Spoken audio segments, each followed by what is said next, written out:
Assalamualaikum warahmatullahi wabarakatuh. Today we will demonstrate lab 2 assignment. In this lab environment, an actual 10K power supply is not available. Therefore, the purpose of this demonstration is to explain the correct oscilloscope configuration and measurement methodology rather than performing a real high voltage measurement. By default, an oscilloscope operates within one attenuation where the entire voltage is directly applied to the oscilloscope input. This configuration is only suitable for low voltage signal. Applying kilovolt level voltage using one attenuation would exceed the input rating of the oscilloscope, potentially damage the internal circuit and creating serious safety hazard. In this lab assignment, we use 1000 times attenuation. This is because the input voltage is reduced by a factor 1 of the 1000 before entering the oscilloscope.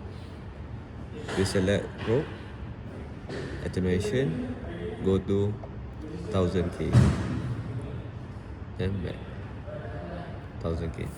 For instance, a 10,000 volt signal is scaled down to 10 volt at the oscilloscope input, which is well within the safe operating range of the tectonic TDS.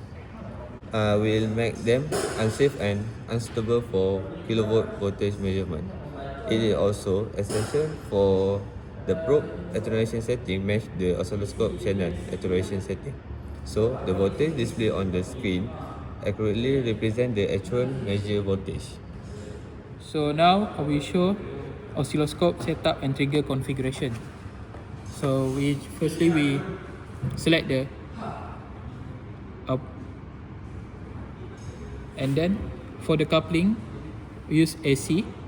For the limit we use 50 megahertz. For voltage division we use cos, and for the probe we use 1000 times attenuation,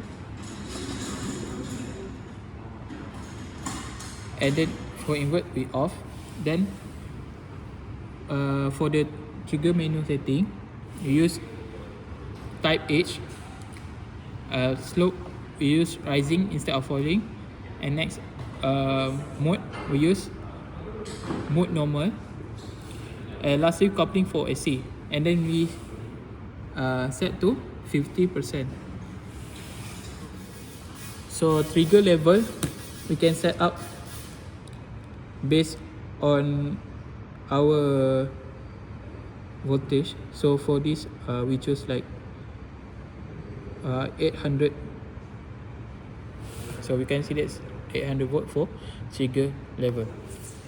For conducted electromagnetic interference analysis, the coupling mode of the oscilloscope significantly affects the observed waveform. When DC coupling is selected, the complete waveform is displayed, including both the DC component and any superimposed variations. When AC coupling is used, the DC component is removed, allowing small ripples, noise and high frequency interference present on the voltage waveform to be observed more clearly. In practical high voltage systems, conducted EMI typically appears as high frequency noise or ripple superimposed on the main voltage signal.